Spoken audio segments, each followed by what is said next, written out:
Mon nom est François Curiel, je suis le chairman de Christie's en Europe et aussi le responsable du département luxe pour notre groupe. Et luxe, dans notre vocabulaire, c'est les bijoux, les montres, le vin, les sacs à main et les accessoires. Cela va faire cette année 55 ans que je travaille pour Christie's.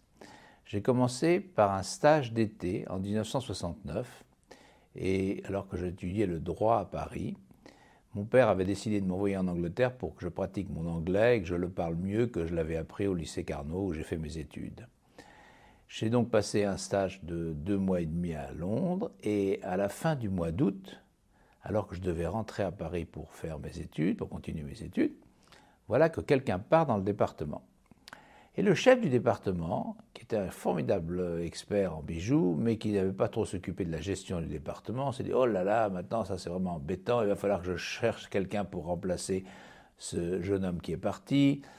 Ça veut dire qu'il faut que je reste tard au bureau pour faire des interviews. Il n'y avait pas de département de ressources humaines à l'époque, c'était très très longtemps, 55 ans. Toi, tu as l'air d'être heureux ici et de te plaire. Est-ce que tu voudrais rester ?» Et comme j'avais adoré mon stage d'été et que j'aimais pas beaucoup les nullités relatives ni les nullités absolues de la faculté de droit de Paris, j'ai téléphoné à mes parents qui voyaient que je n'aimais pas beaucoup le droit mais que je faisais ça parce que je ne savais pas quoi faire autre chose. Ils m'ont laissé rester et je ne suis plus jamais reparti. J'ai eu la chance de travailler pour Christie's à une époque où la maison était une petite maison, 200 personnes seulement, nous sommes 1500 aujourd'hui. Une salle des ventes, celle de Londres, 7 salles des ventes aujourd'hui, et j'ai grossi avec la vague, en restant au-dessus de la vague, ayant travaillé pour Christie's en Espagne pendant 2 ans, en Amérique pendant 12 ans, en Suisse et en France pendant une dizaine d'années, et en Asie pendant 9 ans. Et puis je suis à nouveau retourné en Suisse en ce moment. La vente la plus mythique que j'ai eu l'honneur de diriger, dont je me suis occupé, c'est la vente des bijoux d'Elizabeth Taylor. C'était en 2009. Quand on est dans le métier des bijoux, Elizabeth Taylor, c'est le Graal, si vous voulez. C'était non seulement une très grande artiste, connue dans le monde entier, mais en plus connue pour la qualité de ses bijoux. Parce que très souvent, les artistes ont des bijoux, les grands artistes, les grands comédiens, les grands hommes ou femmes de théâtre ont des bijoux, mais ce sont des choses qu'ils ne connaissent pas beaucoup et c'est souvent des bijoux de qualité moyenne. Là, c'était tout ce qu'il y avait à peu près de mieux en rubis, en émeraude, en saphir, en diamant et en bijoux des années 20 et 30.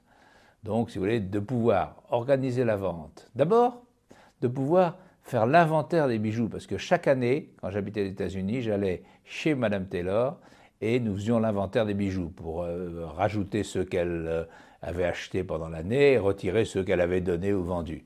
Donc j'avais la chance, une fois par an, de la rencontrer et de parler avec elle de ses bijoux. Et elle les connaissait absolument par cœur. La première vente chez Christie's Genève n'a pas eu lieu en 1969, comme tout le monde croit, mais en 1968, c'était une collection de porcelaine. La collection de porcelaine avait été trouvée en Suisse. L'importer en Angleterre, où était la seule salle des ventes de Christie's à l'époque, était extrêmement coûteux, non seulement en frais de transport et d'emballage, mais aussi d'importation. Il y avait des frais de 20% pour importer en Angleterre. Donc, le groupe à l'époque, moi je n'en faisais pas partie, a décidé d'organiser une vente comme ça, one-off, à Genève, et la vente a très très bien marché. Là-dessus, quelques mois plus tard, le président de Christie's, qui s'appelait Peter Chance, un anglais fort distingué, réussit à obtenir la vente des bijoux de Nina Dyer, qui était décédée en France. Il s'est battu comme chien et chat, je sais pas si on dit chien et chat, il s'est battu pour obtenir la collection contre les commissaires-priseurs français, qui en principe auraient dû avoir la vente, puisque le décès était obtenu en France. Et une fois qu'il avait signé le contrat, on s'est rendu compte chez Christie's qu'il y avait des droits de douane très importants pour importer les bijoux en Angleterre. Nos avocats ont donc recherché dans le monde où étaient les endroits les plus favorables pour apporter les bijoux sans payer de trop grandes douanes de taxes, droits de taxes. 2 pays sont arrivés, la Suisse et Hong Kong.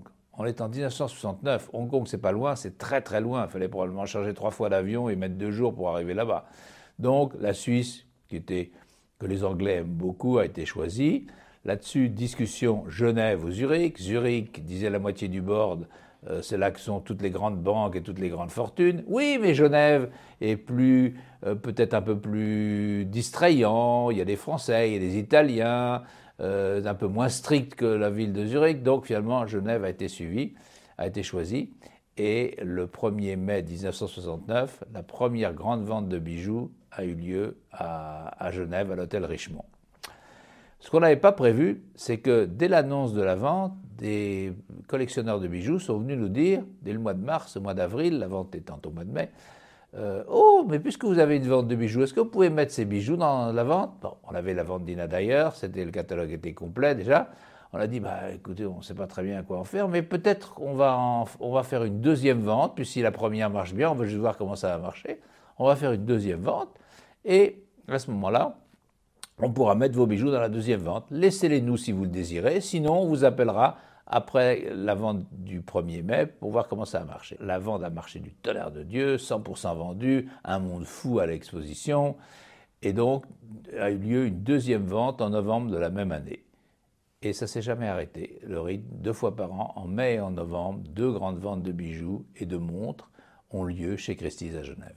C'était un catalogue comme ça, avec une couverture en cuir. Et aujourd'hui, les catalogues sont... D'abord, les catalogues sont digitaux aujourd'hui, donc il y a même moins de catalogues qu'il y avait à l'époque. Mais enfin, voilà, il y avait un très joli catalogue de la vente de bijoux. C'était assez amusant, vous voyez. Le texte était en allemand, Prachtvollen Juwelen, et en anglais, parce que bon, comme on avait hésité entre Zurich et Genève, on s'est dit en Suisse, faisons des deux langues. Et donc, les descriptions des objets, là aussi, c'est assez intéressant, ça a plu aujourd'hui, on ne fait plus comme ça. Anglais, allemand, français. Aujourd'hui, là, c'est uniquement en anglais, l'allemand a disparu des catalogues. Et voilà, il y a toute une histoire sur les bijoux, peu de photos, comme vous voyez. Alors qu'aujourd'hui, il n'y a pas une page qui n'a pas de photos. Donc beaucoup de catalogues, beaucoup de bijoux sans photos. Alors quelques photos ici, mais enfin beaucoup moins. Vous voyez le nombre de pages blanches, sans photos.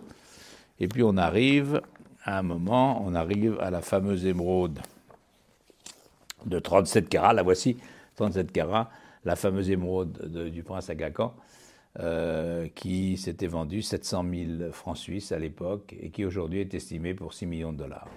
Et bien voilà, la fameuse émeraude Aga Khan de 37 carats exactement, montée ici par Harry Winston et entourée de diamants. C'est la fameuse pierre que le prince Aga Khan a donnée à sa fiancée, qui était à l'époque Nina Dyer, le jour où ils se sont mariés. Puis, Nina Dyer est malheureusement décédée. Ses bijoux ont été vendus aux enchères, à l'époque par Christie's, le 1er mai 1969 pour 700 000 francs suisses. Et la voilà, 55 ans plus tard, qui revient dans un hôtel pas très loin de l'hôtel Richemont, où nous avions eu la vente en 1969, à l'hôtel des Bergues, l'hôtel Four Seasons, où elle est estimée aux alentours de 6 millions de dollars.